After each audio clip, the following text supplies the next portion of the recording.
peuple est en souffrance, il devient souverain. Dans toute histoire d'humanité, l'histoire est écrite, est faite par le peuple. Pour votre rôle, c'est de canaliser justement les actions de ce peuple aux avoirs. Mais à vous voir à cette tribune officielle, est-ce que vous en avez les capacités pour mobiliser justement, pour canaliser ces actions du peuple qui aspire aujourd'hui au sommet? Sur les termes. Monsieur Balossa, c'est ça? Oui. Vous voulez vraiment nous pousser à encourager un soulèvement populaire? Parce que ça fait 2 fois que vous posez cette question. C'est comme si on vous a envoyé ici pour sortir d'ici, on nous arrête tous. Mais je vais vous dire ceci. Ce que vient de dire le président Mirassa, nous sommes dans un pays, excusez-moi le terme, où le désordre fait loi. Comme il a dit, vous vous rendez compte? Ici, on n'a pas compris ce que voulait dire la journée du 8 mars. On a utilisé la journée du 8 mars pour, partout, sur toute l'étendue du territoire, demander à ce que le président soit candidat. Nous savons tous qu'il va être candidat. Tous ceux qui rêvent le remplacer se trompent. Moi, je vous dis, le président sera candidat en 2026 parce que ce monsieur ne pense qu'à lui. Les neveux, les enfants et tous ces gens qui pensent être président à ça, c'est faux. C'est lui qui va... Alors, tout ce stratagème de ce qui se passe là, on l'a déjà vu. Allez, on l'a déjà vu. Même quand vous parlez de la question que vous m'avez passée pour Owando, bon, il profite parce qu'on lui épingle une décoration pour demander à ce que tout le monde... enfin, exiger l'acte de candidature du président. Ils ont, je crois, réussi à avoir 23 millions. Les 23 millions, qui les a sortis? Les populations de Owando où il n'y a rien, c'est du mensonge. Donc, voyez-vous, je vous le dis de manière claire, même si je dois me faire arrêter ici, la solution pour des gens qui sont venus avec des armes au pouvoir, ce sont les armes. Mais nous refusons cela. Nous refusons cela, parce que nous, j'ai déjà dit, ne sommes pas des buveurs de sang. Nous ne sommes pas des buveurs de sang. Je vous le dis pour répondre encore à revenir à Owando. Je ne veux pas revenir à Owando parce que c'est Owando. Celui qui a parlé, qui a raconté des bêtises, c'est sur instruction du grand membre du PCT qui a donné l'ordre qu'on abatte mon grand-père. Et il est là en train de diriger le PCT. Donc, vous voyez, les méthodes, on les connaît. Mais quand vous avez un peuple qui est traumatisé, on vous dit 400 000 morts. Ce peuple congolais est traumatisé, connaît les méthodes de ce pouvoir. Ils ont tous peur, ce qui s'est passé avec M. Lassi. C'est plus grave que ce que vous avez vu et entendu. Mais enfin, on ne peut pas être dans un pays où des situations comme ça arrivent et personne n'en parle. Nous allons rencontrer les autres plateformes, ceux qui parlent de gouvernance électorale, parce qu'au moins ça c'est le point commun, pour voir si on peut se mettre ensemble pour combattre, et c'est possible, c'est tout à fait possible. Mais quand il y a quelque chose qui se passe avec M. Lassi, et que celui qui est constitutionnellement le chef de l'opposition ne dit pas un mot, mais enfin vous me donnez envie d'aller brûler sa maison. Mais c'est pas normal, c'est même pas humain. Même s'il prend de l'argent là-bas, c'est pas humain qu'aucun membre de l'opposition politique congolaise n'a parlé de Lassi. Quand même. L'opposition parlementaire. C'est pas normal. Donc, et vous voulez qu'on avance avec des gens comme ça? Donc, je dis aujourd'hui, ce que vous posez comme ça, oui, mais si demain on demande au peuple de se mettre dans la rue, ils vont tirer dessus à balles réelles. Chez nous, il n'y a pas des balles en caoutchouc. Parce que, comprenez bien ceci, si d'aventure, je dis bien si d'aventure, le président disait que je ne me présente pas, il est abattu, ses parents, tous vont le tuer, parce qu'ils ne veulent pas quitter les avantages qu'ils ont, qui sont en train de détruire ce pays. Il n'y a pas d'école, il n'y a pas de ceci, il n'y a pas de ceci, parce que leur activité principale, c'est le vol. Ils sont arrivés au pouvoir pour détruire ce pays, pour voler. Et ils ne vont pas laisser le président. Si le président fait l'erreur de dire « je ne me présente pas », je vous assure, dans l'heure, il est abattu. par des gens qui, à la limite, ne s'intéressent pas à lui, s'intéressent aux intérêts qu'ils ont dans leur poste. Vous avez vu une image là, où il y a tous ceux qui, la majorité présidentielle. Et c'est ce que je dis justement au niveau de l'opposition. Tous ceux qui ont fait cette photo de famille, dedans, il y en a même des gens qui ne sont pas d'accord avec ce qui se passe. Mais ils sont bien obligés d'aller là-bas, parce que vous voyez bien qu'il faut bien qu'ils mangent. Et c'est ça que je veux. Eux, ils savent, ils ont un chef. Et c'est ça qu'on appelle de tous nos voeux. Que l'opposition, même si on est pluriel, spécifiquement pour virer le PCT, il faut vraiment qu'on soit unis. Il faut qu'on arrive à bouger les lignes. Il faut qu'on arrive à faire que si la gouvernance électorale n'est pas là, que moi, c'est le point de vue, là je donne le point de vue du RDD si vous permettez, que personne ne se présente. Mais quand on dit que personne ne se présente, est-ce qu'on est capable de faire front pour les laisser se présenter et nous avoir d'autres activités que, en termes de stratégie, je ne vous dévoilerai pas ici, mais nous avons déjà des idées de ce qu'on va faire le jour des élections. Mais je peux vous dire que 2026, ça ne va pas se passer comme les autres élections. Maintenant, s'ils veulent continuer à tuer parce qu'ils ont besoin de sang, eh bien, on va tous mourir. Mais on va au moins essayer de défendre nos vies, mais de la manière la plus vigoureuse. Ça ne peut pas continuer comme ça. Ça ne peut pas continuer comme ça. Ils ne sont pas plus intelligents que nous, ils n'ont pas inventé le fil à couper le beurre. Ok? Donc, je pense qu'on peut quand même, et le peuple a besoin aujourd'hui d'entendre une voix qui rassure le peuple. Ils vont se dire, bon, si on suit ce monsieur, ou si on suit ce groupe de personnes, on est sûr d'arriver à la victoire. Parce qu'ils en ont marre à chaque fois, et quand ils essaient de sortir, allez, on les bouscule, allez, la police arrive, c'est des gens cagoulés qui vont venir vous chercher dans les maisons, etc., etc. Ça, il faut que ça cesse. Ça, il faut que ça cesse, parce que sinon, on sait où on vend les armes. Tous ces gens-là, même les militaires qui sont dans l'armée, enfin, on peut aller acheter des armes. Mais nous, on ne veut pas de ça. On ne veut pas, on veut que ça se passe de manière pacifique. Et le PCT a déjà perdu dans ce pays sans qu'il y ait eu un coup de feu. Ça peut se rejouer. Ça peut se rejouer. Il y a des choses qu'ils ne peuvent plus faire. Hier, dès qu'il y avait quelque chose qui se passait, il y avait aujourd'hui, il y a Internet, etc., etc. Donc, on le saura assez vite. Mais vous, ça fait 2 fois que vous posez la question, comme si vous voulez qu'on fasse une déclaration comme quoi le peuple doit se soulever. Non. Non. Mais le peuple, je vous dis, il n'a pas encore touché le fond. C'est le peuple qui nous demande de faire ça. Chacun de nous en a des partis politiques. C'est notre base ils en ont marre de souffrir à ce niveau. Et nous pouvons sauver ce pays. En moins de 5 ans, on peut changer les choses dans ce pays. Si on est vraiment des patriotes, si on veut vraiment avancer pour réellement le changement que nous prenons aujourd'hui. Et c'est possible. Il y a d'autres forces politiques qui se rejoignent, qui ne pourront pas intégrer, mais on peut être ensemble et faire ensemble. Et dans très peu de temps, vous aurez peut-être cette chance-là, mais je peux vous garantir que ce ne sera pas avec l'opposition constitutionnelle, parce qu'on comprend très bien le jeu qui se passe là-bas. Maintenant, quand vous parlez de canaliser, c'est bien. On parle de l'élection de 2026. Mais la question qu'on peut se poser, est-ce que les conditions permissives de la bonne tenue d'une élection libre, démocratique, transparente, crédible sont réglées? La réponse est non. Et l'un de notre combat, c'est justement de nous battre pour cela. Je vous prends un exemple et je vais essayer d'éclairer votre lanterne. Le gouvernement a nommé des préfets.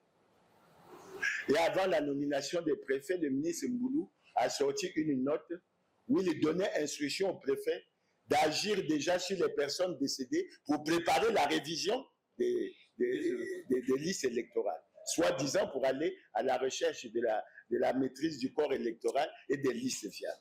Maintenant, quand le ministre Mboulou nomme les préfets, vous avez suivi, après les préfets, on a nommé les secrétaires généraux, après on a nommé les sous-préfets. Tout ça s'est fait dans la dynamique de la préparation de l'élection, mais dans la vision qui est celle du pouvoir. Maintenant, quand je vous prends l'exemple des préfets, je prends l'exemple des préfets. Les préfets ont été nommés, il y en a 15. Mais si je vous en cite quelques-uns, prenez le préfet de la Bouenza, qui était maire de Wenzé. Prenez le préfet du nouveau département Djoué-Léfini. Prenez le préfet de Pointe-Noire. Et vous pouvez en citer comme ça, on peut en arriver à 4 ou 5. Il y en a qui sont des militaires ou de la force publique. Mais il faut que vous sachiez que ces préfets-là sont des membres du comité central du Parti congolais du travail qui ont participé au congrès du Parti congolais du travail en décembre 2019 et qui, unanimement, ont décidé que le président Denis Sassou Nguesso soit unanimement reconduit comme président du Parti congolais du travail, c'est-à-dire président du Parti congolais du travail en violation flagrante avec l'alinéa 2 de l'article 80 de la Constitution qui dit que le mandat du président de la République est incompatible avec toute responsabilité au sein d'un parti. Vous voyez déjà que nous avons un problème. Ceux qui sont préfets sont déjà dans l'irrespect de la loi. Et ils sont placés là pour préparer la victoire du président Denis Sassou Nguesso. Vous voyez bien que nous avons un problème. Et c'est pour ça que quand vous parlez, et moi j'ai bien aimé que vous ayez utilisé cette expression, canaliser, il faut que nous canalisons le peuple, mais il faut que nous agissons. Et dans cette canalisation, nous aborderons, y compris ces aspects. Les préfets qui sont nommés, c'est qui? Mais vérifiez bien, c'est les membres du Parti congolais du travail, c'est les membres des partis de la majorité présidentielle, mais ils ont des consignes. Et je terminerai là-dessus en parlant justement de l'élection qui est en préparation. En 2011, lors de la concertation des votes, il avait été recommandé au gouvernement l'inscription par le gouvernement d'un timing précis des opérations préélectorales et électorales pour qu'on évite la précipitation. On est à moins de 10 mois de l'élection. Est-ce que ce timing existe? Je vous dirais non. Il n'existe pas. Et qu'est-ce que nous faisons? Et entre-temps, ce qui occupe le pouvoir, c'est l'élection, la déclaration de l'élection du président. Et je crois, je ne m'en cache pas, hein, je vous le dis, je suis du département des Plateaux, et le 8 mars, j'ai vu mes parents qui avaient déjà préparé le siège sur lequel le président Sassou va s'asseoir immédiatement après l'élection de 2026. Donc pour eux, la victoire est comme pratiquement déjà assurée et on commence à préparer les dispositions de la préélection. C'est pour ça. Et je crois que le peuple doit être bien édifié sur toutes ces situations. Il faut que nous le canalisons, que nous lui donnons les informations et que nous ayons les moyens. Et j'ose espérer que nous aurons des rencontres avec le peuple, on aura des meetings et on fera un certain nombre de questions. Nous ne sommes pas pour la violence. Nous ne sommes pas un rassemblement des leaders politiques qui prônent la violence. Je crois que dans le mot linéaire que j'ai lu, nous l'avons évoqué. Maintenant, il y a une chose que vous n'avez peut-être pas vue. Nous avons répondu à un cri lancé par les Congolais. Les Congolais ont demandé à l'opposition de se rassembler.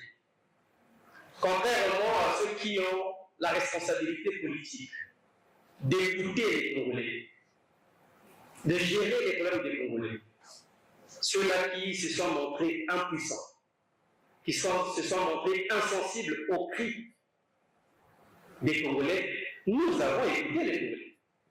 Nous avons dit, faisons ce que le peuple veut. Donc, ce rassemblement, c'est la réponse à une inquiétude. Et c'est le début. Parce qu'il y a une liste non exhaustive de ce que attendent les Congolais. Aujourd'hui, vous avez pratiquement 76% de la population qui est représentée par les jeunes. Et ces jeunes-là ont 15 ans, 14 ans, jusqu'à 25 ans, jusqu'à 30 ans. Donc celui qui a 30 ans aujourd'hui avait 2 ans lorsqu'il y a eu la guerre. Celui qui a 25 ans aujourd'hui, un jeune Congolais qui vit dans ce pays, qui a 25 ans, n'a pas connu la guerre. Donc, dans notre démarche,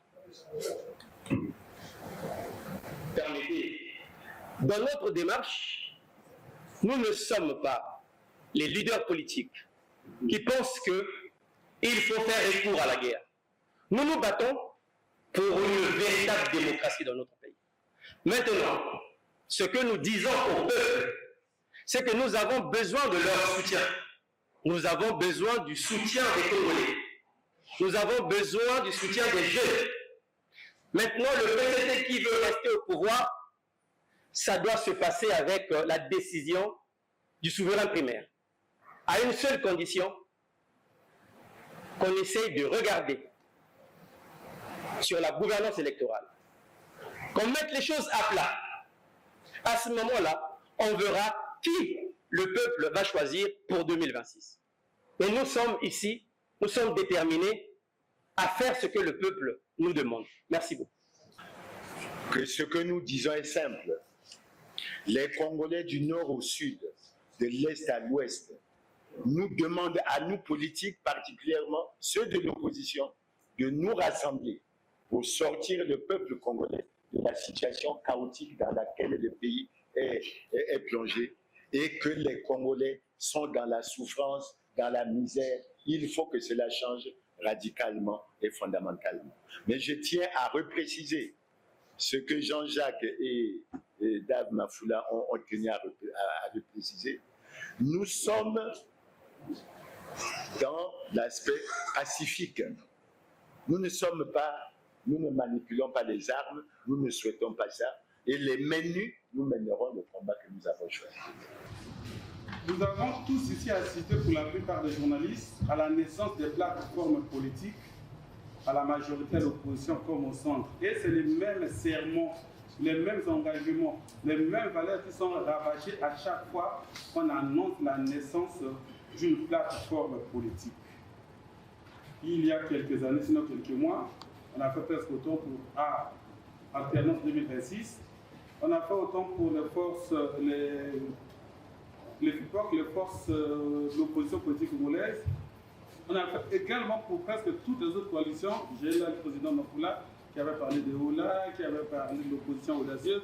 Donc en fait, on veut savoir qu'est-ce qui va réellement changer et qu'est-ce qui prouve que les engagements, les valeurs que vous prenez aujourd'hui, la solidarité, l'unité, tout ça, vont être respectés, sinon pas pour dans quelques mois, voir encore certains du côté pour dire non, voilà, ils partent ou ils sont partis parce que là-bas, ça ne va pas. Et on nous a parlé, la dernière question, on nous a parlé d'un coordonnateur, on ne nous a pas présenté, une plateforme est née, on a déjà un coordonnateur. Après nous le présenter s'il vous plaît. Merci. Dimi, les Congolais souffrent, le pays va mal. Le pays a été plongé dans le chaos, dans la misère et dans la souffrance. Tout le monde le sait et tout le monde le vit. Restez silencieux, c'est complice. Et nous avons pris sur nous, en tant qu'opposants, la décision de rompre avec le silence, la décision de prendre nos responsabilités, la décision de faire en sorte que la marche vers le changement soit une marche réelle. Nous ne sommes plus dans la peur. Et nous souhaitons qu'il y ait une complicité entre le peuple congolais et nous dans cette démarche de refus de la peur pour que nous posons les vrais problèmes du Congo. Et si je peux m'exprimer ainsi, s'il y avait des élections libres, démocratiques, transparentes, crédibles et apaisées en 2026, que nous vivons réellement le changement et la rupture et l'alternance dans ce pays.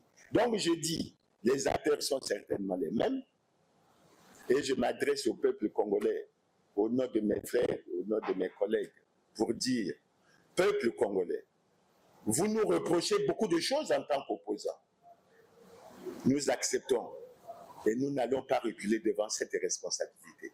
Mais nous venons devant vous demander votre confiance pour qu'avec cette confiance, nous avançons et que nous fassions évoluer les choses. Le Congo est en ruine. On ne parlerait même pas de non-assistance à pays en danger. Mais il faut que les Congolais se lèvent pour relever les défis, redonner confiance au Congo et faire en sorte que le Congo retrouve ses lettres d'or dans le concert des nations, parce que nous savons tous à quel niveau nous sommes. Voilà les réponses que je tenais à donner au président Dimi. Le président Mafoula a parlé d'unité de l'opposition, ce qui a été toujours important dans le pays, un souci pour les opposants. Comment faire dans cette unité dès lors que, dans votre discours, vous l'avez reconnu, qu'il y a des franches oppositions dans le pays. Allez-vous vous tordre la main aux autres ou pas? Soit dans le nord que vous êtes-vous capable de mener cette bataille? Une situation importante, gravissime, que je ne peux pas répondre en 2 minutes. Nous avons porté plainte contre un individu, donc j'espère que l'instruction va suivre, mais nous aurons l'occasion, si vous voulez,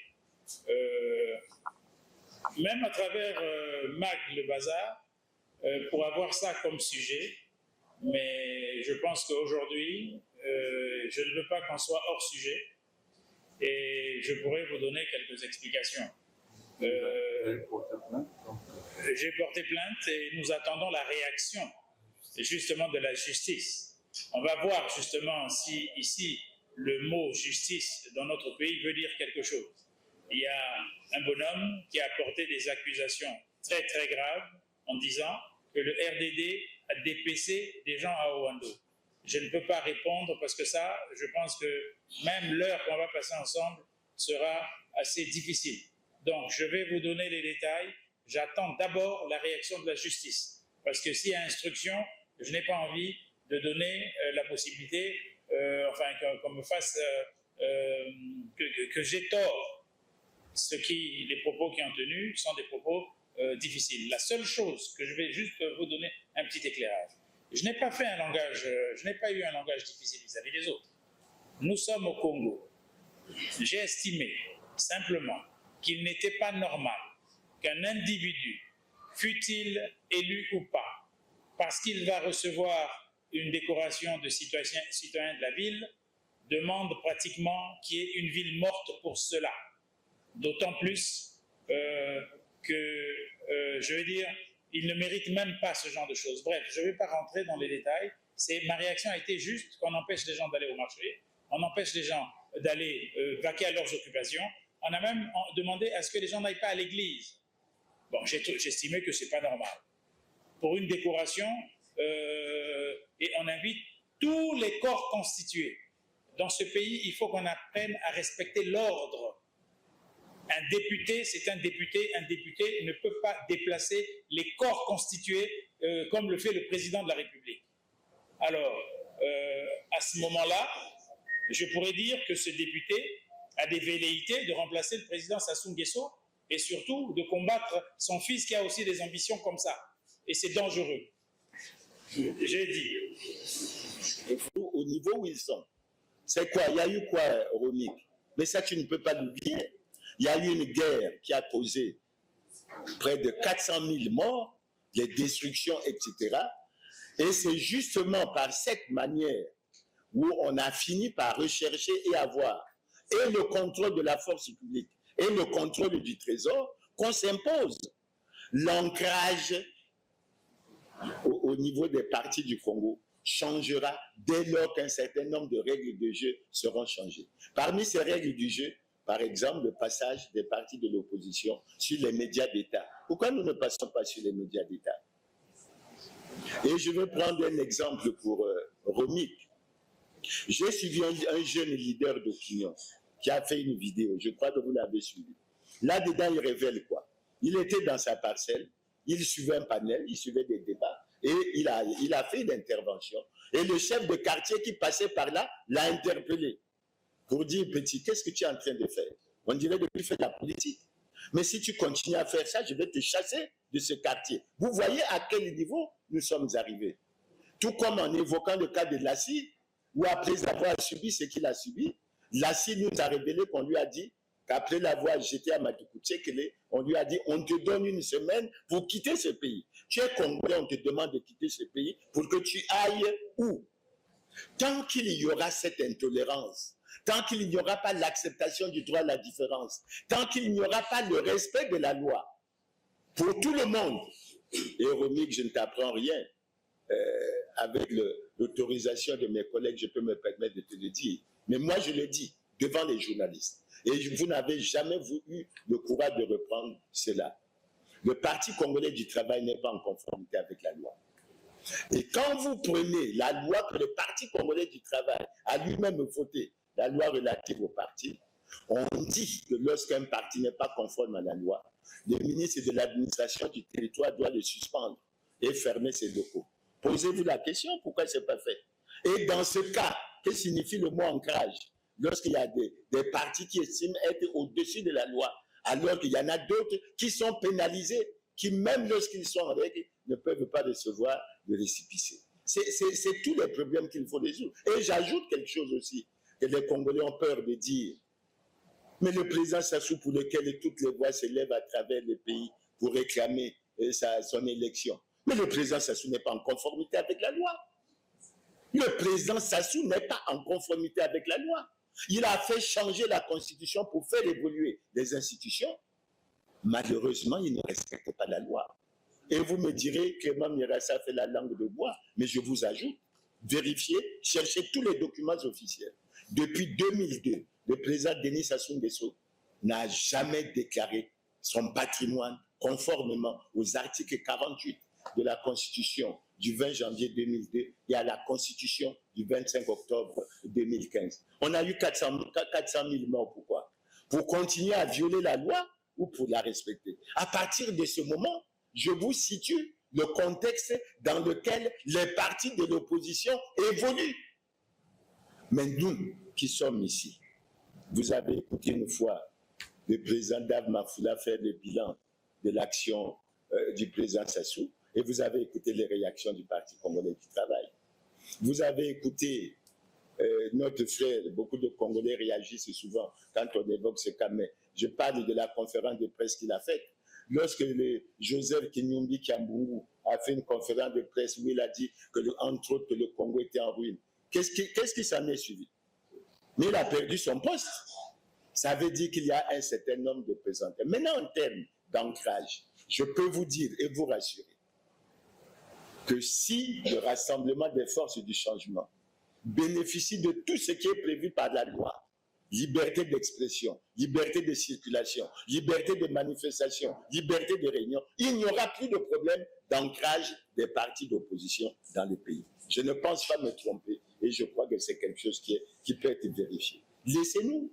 Moi, j'ai suivi une activité du président, je ne veux pas faire la fixation sur Dame Mafoula, j'ai suivi une de ces activités à Kalangaï avec les jeunes, mais je crois que vous avez eu la mobilisation.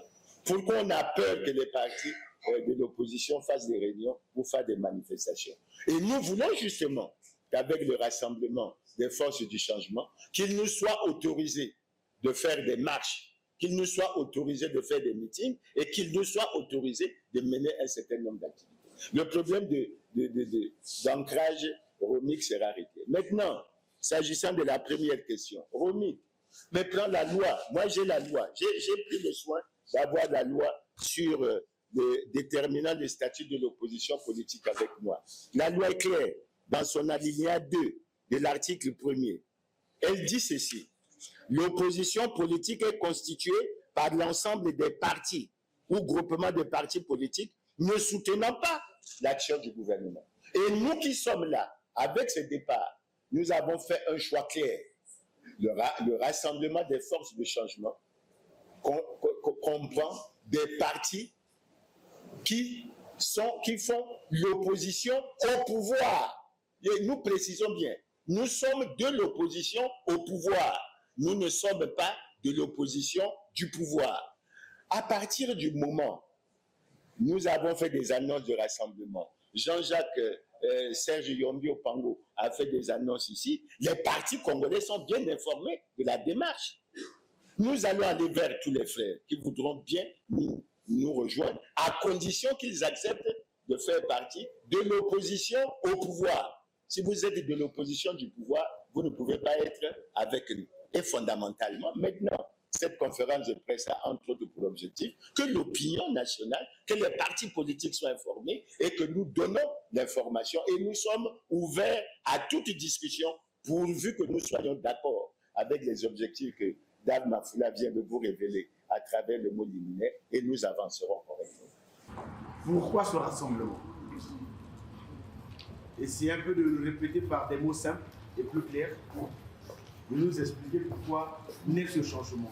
Qu'est-ce qu'il va apporter de nouveau qu'on n'a jamais vu dans ce pays. Deuxième question.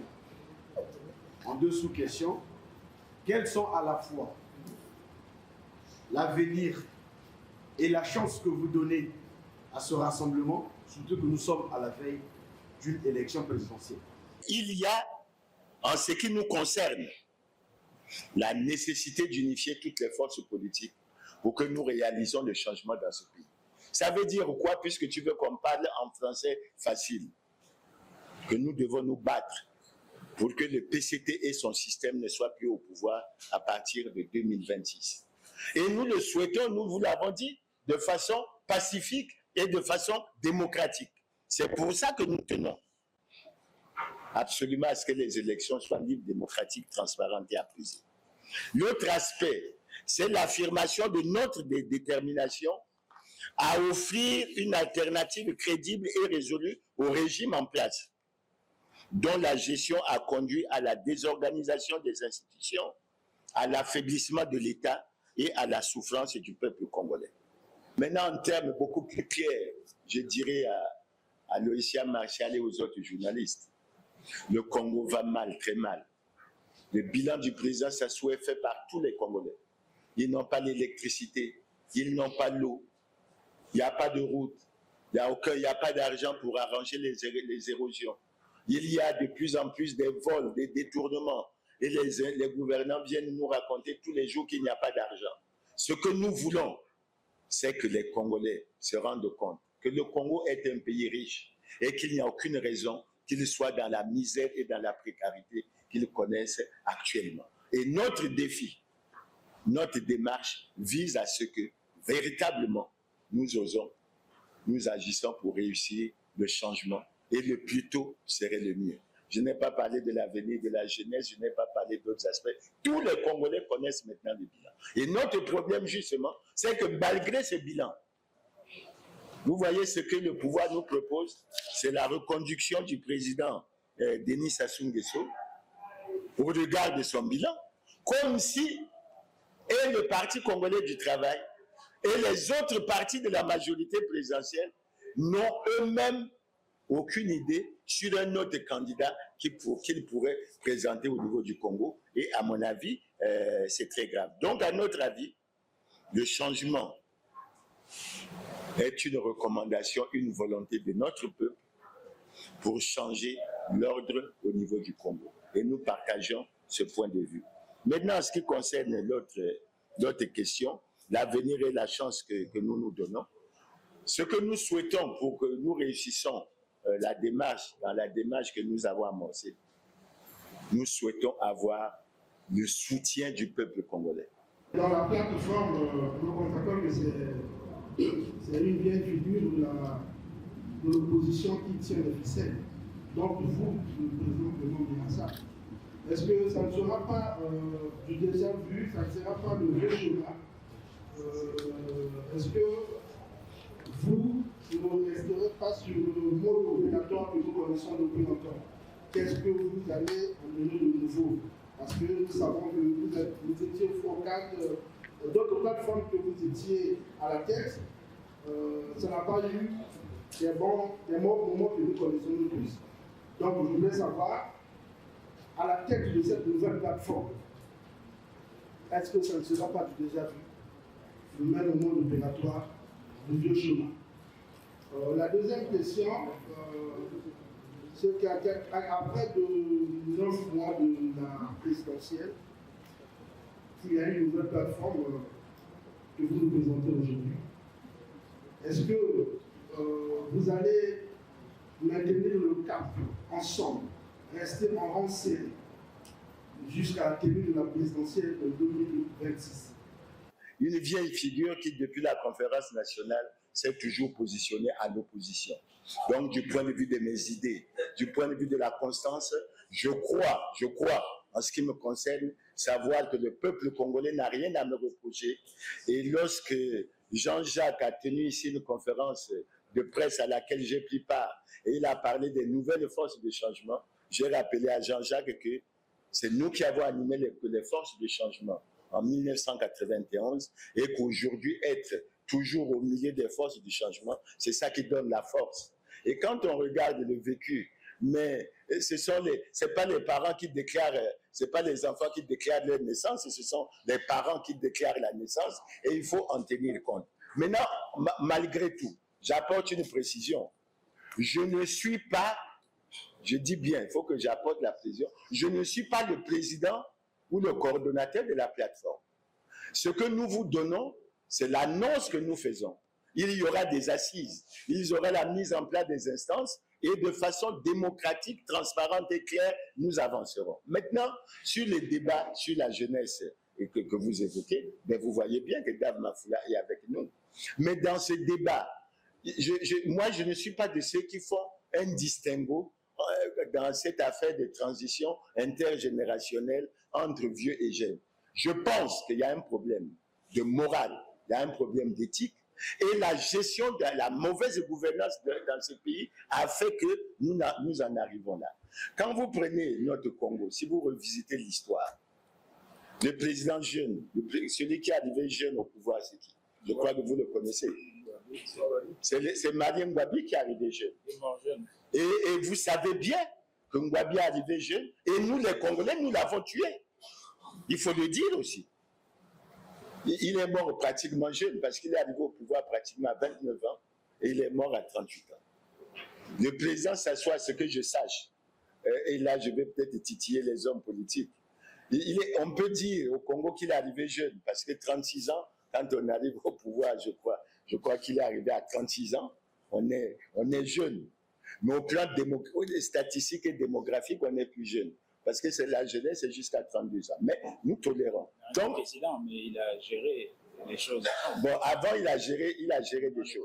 Donc, nous, ce que nous voulons, c'est de faire en sorte que la jeunesse, qui représente pratiquement 76% de la population, joue un rôle important dans la dynamique du rassemblement des forces du changement.